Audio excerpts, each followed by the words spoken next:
Salmo 9. Te alabaré, Señor, con todo mi corazón. Contaré de las cosas maravillosas que has hecho. Gracias a ti estaré lleno de alegría. Cantaré alabanzas a tu nombre, oh Altísimo.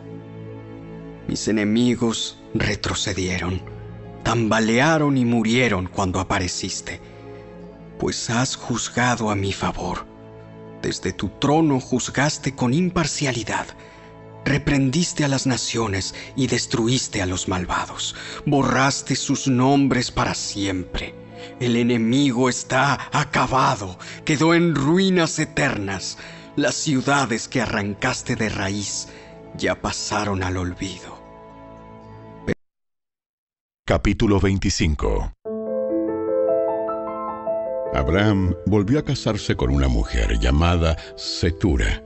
Ella dio a luz a Simram, Joksán, Medán, Madián, Isbac y Súa. Joksán fue el padre de Seba y Dedán. Los descendientes de Dedán fueron los asureos, los letuseos y los leumeos. Los hijos de Madián fueron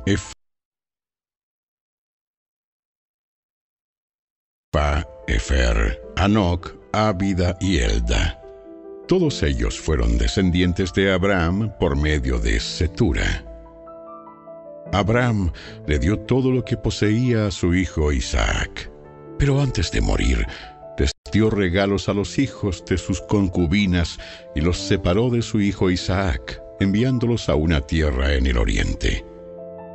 Abraham vivió 175 años y murió en buena vejez, luego de una vida larga y satisfactoria. Dio su último suspiro y se reunió con sus antepasados al morir. Sus hijos Isaac e Ismael lo enterraron en la cueva de Macpela, cerca de Mamre, en el campo de Efrón, hijo de Zoar, el hitita. Ese era el campo que Abraham había comprado a los hititas y donde había enterrado a su esposa Sara. Después de la muerte de Abraham, Dios bendijo a su hijo Isaac, quien se estableció cerca de Beer-Lahai-Roi, en el Negev. Este es el relato de la familia de Ismael, el hijo de Abraham, por medio de Agar, la sierva egipcia de Sara. La siguiente lista corresponde a los descendientes de Ismael por nombres y clanes. El hijo mayor fue Nebaiot, seguido por Sedar, Adbeel, Mibsam, Misma, Duma, Masa, Hadad, Tema, Getur, Nafis y Sedema. Estos 12 hijos de Ismael fueron los fundadores de 12 tribus. Cada una llevaba el nombre de su fundador, registradas según los lugares donde se establecieron y acamparon. Ismael vivió 137 años. Después dio su último respiro y se reunió con sus antepasados al morir. Los descendientes de Ismael ocuparon la región que va desde Avila hasta Shur, que está al oriente de Egipto, en dirección a Asiria. Allí vivieron en franca oposición con todos sus parientes. Este es el relato de la familia de Isaac, hijo de Abraham. Cuando Isaac tenía 40 años, se casó con Rebeca, hija de Betuel el arameo, de Padán Aram y hermana de Labán el arameo. Isaac rogó al Señor a favor de su esposa, porque ella no podía tener hijos. El Señor contestó la oración de Isaac, y Rebeca quedó embarazada de mellizos. Pero los 2 niños luchaban entre sí dentro de su vientre, así que ella fue a consultar al Señor por este asunto. ¿Por qué me pasa esto? Y el Señor le dijo: Los hijos que llevas en tu vientre llegarán a ser 2 naciones, y desde el principio las 2 naciones serán rivales. Una nación será más fuerte que la otra, y tu hijo mayor servirá a tu hijo menor. Cuando le llegó el momento de dar a luz, Rebeca comprobó que de verdad tenía mellizos. El primero en nacer era muy rojizo y estaba cubierto de mucho vello, como con un abrigo de piel. Por eso lo llamaron Esaú. Después nació el otro mellizo, agarrando con la mano el talón de Esaú. Por eso lo llamaron Jacob. Isaac tenía 60 años cuando nacieron los mellizos.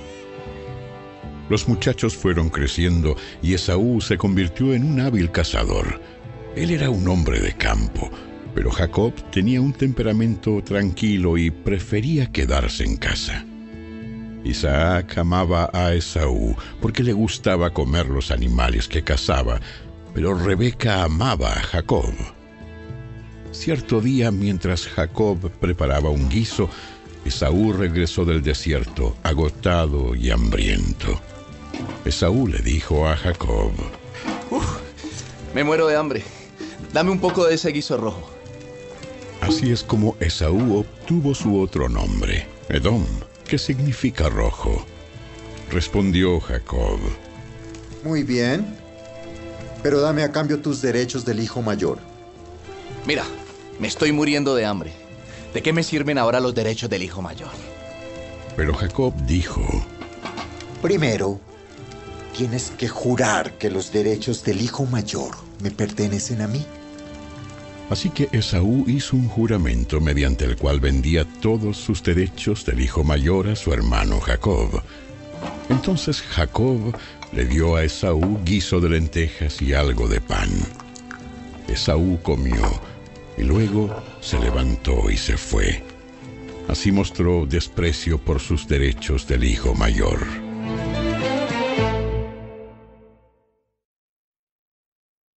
Capítulo 26. Un hambre terrible azotó la tierra, como había ocurrido antes en tiempos de Abraham. Así que Isaac se trasladó a Gerar, donde vivía Abimelec, rey de los filisteos. El Señor se le apareció a Isaac y le dijo: No desciendas a Egipto, sino haz lo que yo te digo. Vive aquí como extranjero en esta tierra, y yo estaré contigo y te bendeciré. Yo, con estas palabras, confirmo que te daré todas estas tierras a ti y a tu descendencia, tal como le prometí solemnemente a Abraham, tu padre. Haré que tus descendientes sean tan numerosos como las estrellas de los cielos, y les daré todas estas tierras. Y mediante tu descendencia, todas las naciones de la tierra serán bendecidas. Yo haré esto porque Abraham me escuchó y obedeció todos mis requisitos, mandatos, decretos e instrucciones. Entonces Isaac se quedó en Gerar. Cuando los hombres que vivían allí le preguntaron a Isaac acerca de Rebeca, su esposa, él dijo: Es mi hermana. Tenía temor de decir: ella es mi esposa, porque pensó: me matarán para conseguirla, pues es muy hermosa. Pero tiempo después, Abimelec, rey de los filisteos, miró por la ventana y vio a Isaac acariciando a Rebeca. Al instante, Abimelec mandó llamar a Isaac y exclamó: ¡Es evidente que ella es tu esposa! ¿Por qué dijiste, es mi hermana? Porque tuve temor de que alguien me matara para quitármela. ¿Cómo pudiste hacernos semejante cosa? Uno de mis hombres bien podría haber tomado a tu esposa para dormir con ella, y tú nos habrías hecho culpables de un gran pecado. Entonces Abimelec dio esta orden a todo el pueblo: Cualquiera que toque a este hombre o a su esposa será ejecutado. Cuando Isaac sembró sus cultivos ese año, cosechó 100 veces más grano del que había plantado, porque el Señor lo bendijo. Se hizo muy rico y su riqueza siguió aumentando.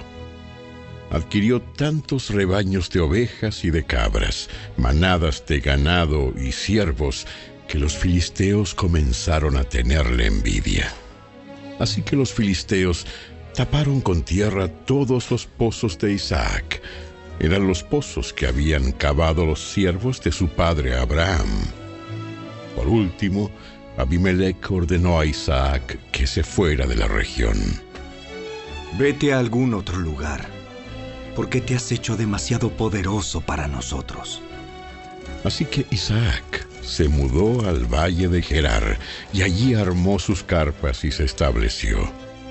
También reabrió los pozos que su padre Abraham había cavado, porque los filisteos los habían tapado después de su muerte, y les puso nuevamente los nombres que Abraham les había dado. Los siervos de Isaac también cavaron en el valle de Gerar y descubrieron un pozo de agua fresca. Pero después, los pastores de Gerar llegaron y reclamaron el manantial. ¡Esta agua es nuestra! ¡Esta agua es nuestra! Dijeron ellos, y discutieron sobre el pozo con los pastores de Isaac. Por eso Isaac llamó a aquel pozo Esek, que significa disputa. Luego los hombres de Isaac cavaron otro pozo, pero de nuevo hubo conflicto. Por eso Isaac lo llamó Sitna, que significa hostilidad. Isaac abandonó ese pozo, siguió adelante y cavó otro. Esta vez no hubo ningún conflicto. Entonces Isaac llamó a aquel lugar Rehobot, que significa espacio abierto, porque dijo: Al fin el Señor ha creado espacio suficiente para que prosperemos en esta tierra.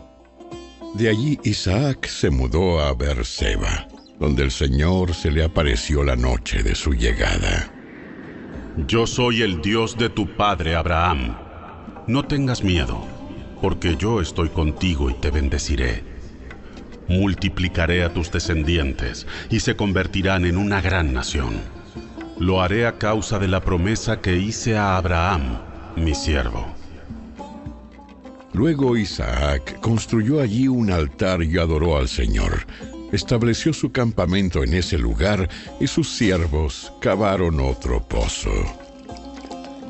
Cierto día, el rey Abimelech llegó desde Gerar con su consejero Ahuzat y también con Ficol, el comandante de su ejército. Preguntó Isaac: ¿Por qué han venido aquí? Es evidente que ustedes me odian, ya que me echaron de su tierra. Respondieron ellos: Podemos ver claramente que el Señor está contigo. Por eso queremos hacer un tratado contigo bajo juramento. Jura que no nos harás daño, ya que nosotros nunca te hemos causado problemas a ti. Siempre te hemos tratado bien y te despedimos en paz. Y mira ahora cómo el Señor te ha bendecido. Entonces Isaac preparó un banquete para celebrar el tratado y comieron y bebieron juntos. Temprano a la mañana siguiente, cada uno hizo el solemne juramento de no interferir con el otro. Luego Isaac los envió de regreso a su tierra y ellos se fueron en paz. Ese mismo día, los siervos de Isaac llegaron y le contaron acerca de un nuevo pozo que habían cavado.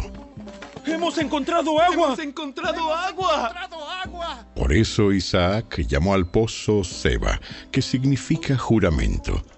Hasta el día de hoy la ciudad que surgió allí se llama Beerseba, que significa pozo del juramento. Cuando Esaú tenía 40 años, se casó con 2 mujeres hititas, Judit, hija de Beeri, y Basemat, hija de Elón. Pero las esposas de Esaú amargaron la vida de Isaac y Rebeca.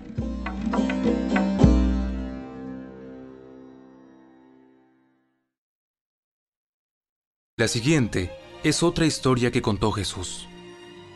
El reino del cielo es como un agricultor que sembró buena semilla en su campo. Pero aquella noche, mientras los trabajadores dormían, vino su enemigo, sembró hierbas malas entre el trigo y se escabulló. Cuando el cultivo comenzó a crecer y a producir granos, la maleza también creció. Los empleados del agricultor fueron a hablar con él y le dijeron: «Señor, El campo donde usted sembró la buena semilla está lleno de maleza. ¿De dónde salió? Eso es obra de un enemigo, exclamó el agricultor. ¿Arrancamos la maleza?, le preguntaron. No, contestó el amo.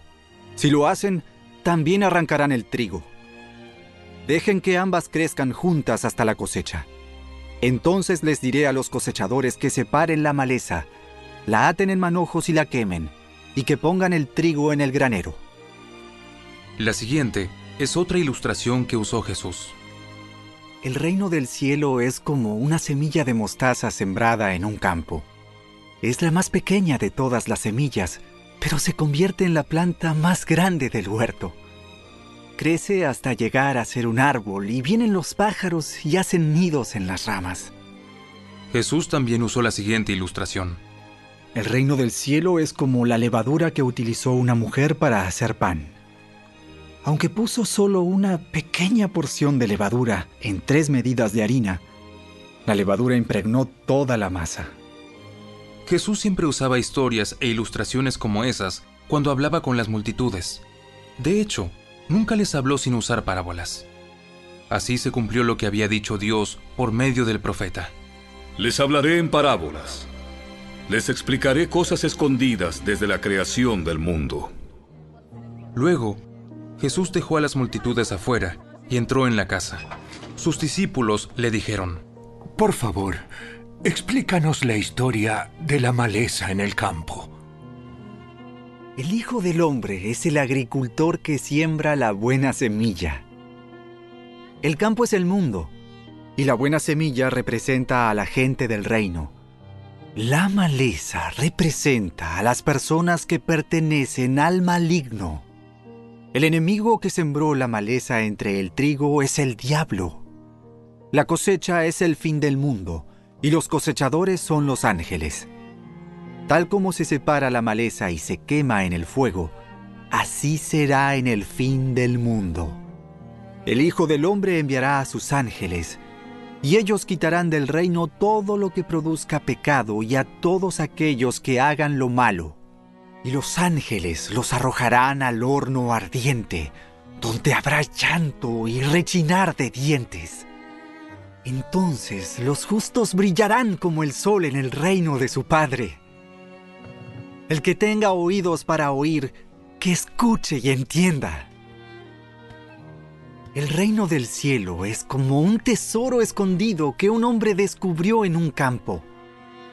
En medio de su entusiasmo, lo escondió nuevamente y vendió todas sus posesiones a fin de juntar el dinero suficiente para comprar el campo. Además, el reino del cielo es como un comerciante en busca de perlas de primera calidad.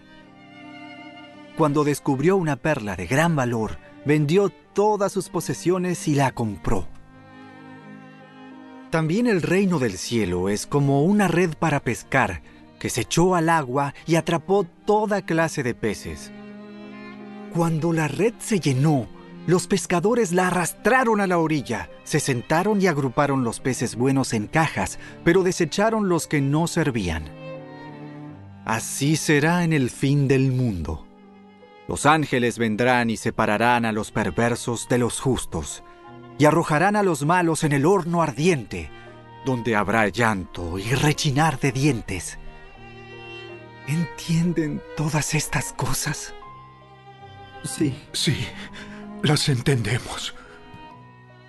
Todo maestro de la ley religiosa que se convierte en un discípulo del reino del cielo es como el propietario de una casa, que trae de su depósito joyas de la verdad, tanto nuevas como viejas.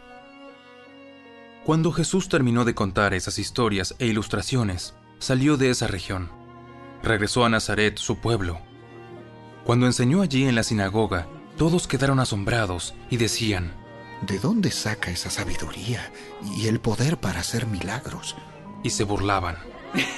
No es más que el hijo del carpintero, y conocemos a María, su madre, y a sus hermanos, Santiago, José, Simón y Judas. Todas sus hermanas viven aquí mismo entre nosotros. ¿Dónde aprendió todas esas cosas? Se sentían profundamente ofendidos y se negaron a creer en él.